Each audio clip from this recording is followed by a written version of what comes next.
Hi everybody, thanks for joining me today. We're going to talk about the secondary psychopath. I don't know if some of you may have even heard of such a term. You're going to go look in your DSM and go, what the hell is that? Probably won't find anything in there. Not so much diagnostic term, psychology slang, I guess. But it's a real thing. You've all met these people. You might know someone now. You may work for someone like this now or have to deal with them. You definitely will in the future. So I want to teach you what they are so you understand how to spot them. And maybe this video has a lot more to do with you than them. These aren't your typical psychopaths that you're used to. These aren't the ones on TV, certainly not. I mean, even the murderers that we see on the news are about 2% of psychopaths. So that's not a fair representation of them either. But we know, we have a good idea of what psychopaths are, how they feel, how they're charming at first and then off-putting. They might feel dangerous. You might feel uncomfortable around them. They don't have a conscience. But they weren't made, psychopaths weren't made this way. They were born this way. Secondary psychopaths were made this way. They have a conscience somewhere in there, but it's been twisted. It's been suppressed, overridden by environment, trauma, conditioning. They can feel guilt, but they don't. Maybe for survival and gain takes priority over everything else. They're everywhere. Your HR department evicting your grandma, canceling your insurance when you really need medical care, laying off hundreds of people. Hell, maybe that person in your HOA. You've already met one. You know one. Let me know. Let us know what they're like, what they've done. How do you know? What are they? The psycho has no conscience. The second, they start with one, but it's overridden, like I said. Shaped by environment, maybe abuse, neglect, trauma, dangerous communities. Often reactive, emotional, and aggressive, but not always cold. Give you a couple examples. And I've made a video on this a few years ago, several years ago. These examples, I can't think of better ones. The boy who lives in the gang neighborhood, in the Bloods. Maybe their brother was murdered. Most likely don't have a dad. They're gone. They're in a gang. They're in prison. They're dead. Mom works all the time. Maybe she's home with addictions. And he becomes harder than the streets. He pulls triggers. Or he dies if he doesn't. The female banker who works for a massive bank and worked her way up to the top makes a ton of money. She approves foreclosure. She sends families out on the streets. Doesn't cry, sleeps just fine. Because it's just my job. I just work here. Well, be careful of the choices we make. They gave up their conscience. I don't want to be aware of this. Consciousness is awareness. Maybe some more to it, but it's aware of who I am, how this affects me, how it makes me feel. I'm aware of what I morally value, and I compromise it, and it's gone.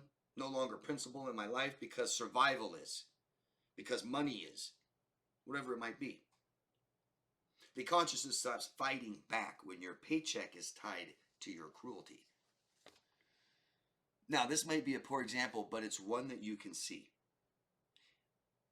The old White House press secretary, not this one, not the one before, can't remember her name, Karine Jean-Pierre, the one before her, Jen Psaki.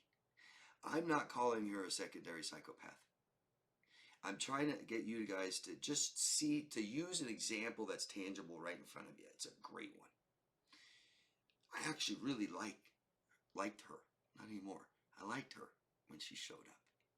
I thought she was pretty. She was very nice. She was so courteous and respectful.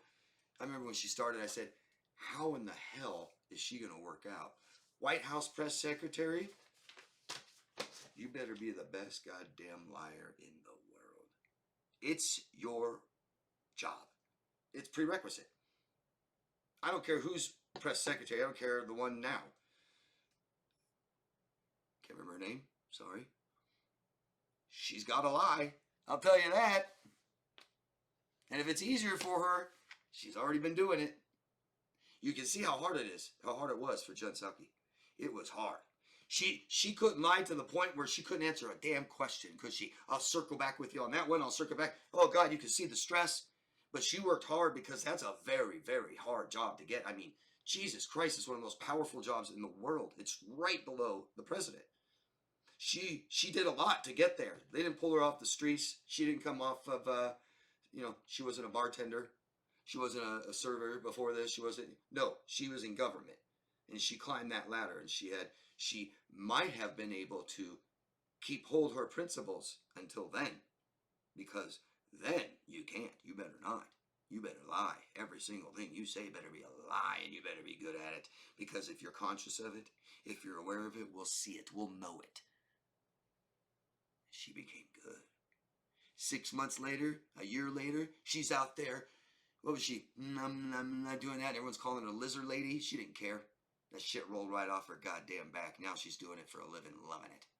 She compromised who she is, period. Psychopath, secondary psychopath, narcissist, or just a fine human being. Compromised who she is, big time. And it's on camera. Every single step, every day she went in there, she did it more and more and more until she didn't have a conscience anymore. She wasn't aware of it. She didn't feel it. Lie or get out. She chose to stay. Why you should know this? They're everywhere. They're your coworker, your boss, your customers. They're in politics. They're in media. They're in the military. They're your lawyer. They're your doctor. They're your nurse. And knowing this can protect your sanity. That's one of the worst effects of toxic people. We doubt ourselves, don't we? Don't. You just stay true to who you are. Just because someone had a conscience doesn't mean they kept it. Some people sell their soul to survive. Others auction it off to climb the ladder. But either way, they smile while stepping on your neck. The HARES psychopathy checklist. That's what many doctors use today. Most of us will test extremely low. I've tested 0 and I've tested 1. That's all. Yeah, you don't want to test high on the HARES psychopathy checklist, and you could be real fucked up and not even be anywhere near the psychopathy level, which is you start getting into the 30s. 35, high 30s, psychopath. Secondary psychopath, maybe the teens, maybe their 20s. Do they need to cross the line? No. You know why? Because they're more dangerous. You take a secondary psychopath with 135, 140 IQ, that's dangerous. More dangerous, harder to spot, blends in better, better mask. People love to point the fingers at others, don't we? We love it. Look at that bad person. He's a narcissist. She's a total fucking psycho. We love doing that, don't we? We need enemies. Makes us feel better about ourselves. We love to virtue signal. Bad, bad, bad, bad, bad, bad, bad, bad, bad. Good. Everyone is capable of secondary psychopathy. You could be one tomorrow. Ever turned away someone needing help? Don't lie. Yes, you have. Oh, God, you walk by them all the time. You ever felt relief when someone hurting just kind of goes away?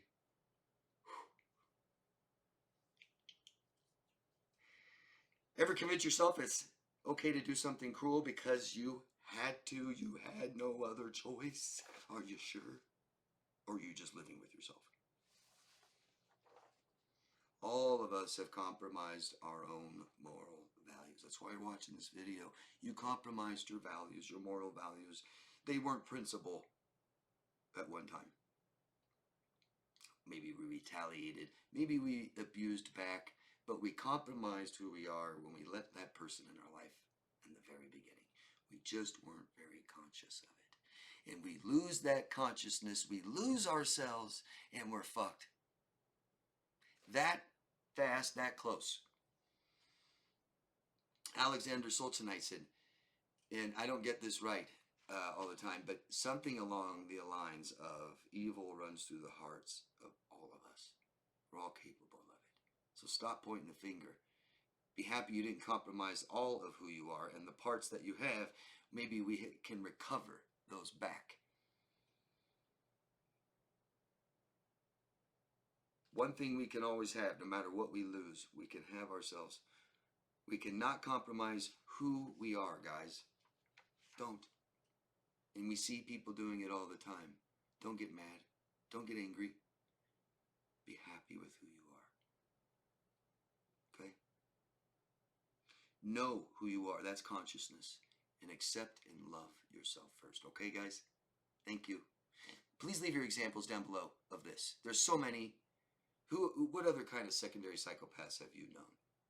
Or share your own examples, could you please? I'd appreciate it. Thank you. Thanks for the thumbs up, subscribing to the channel.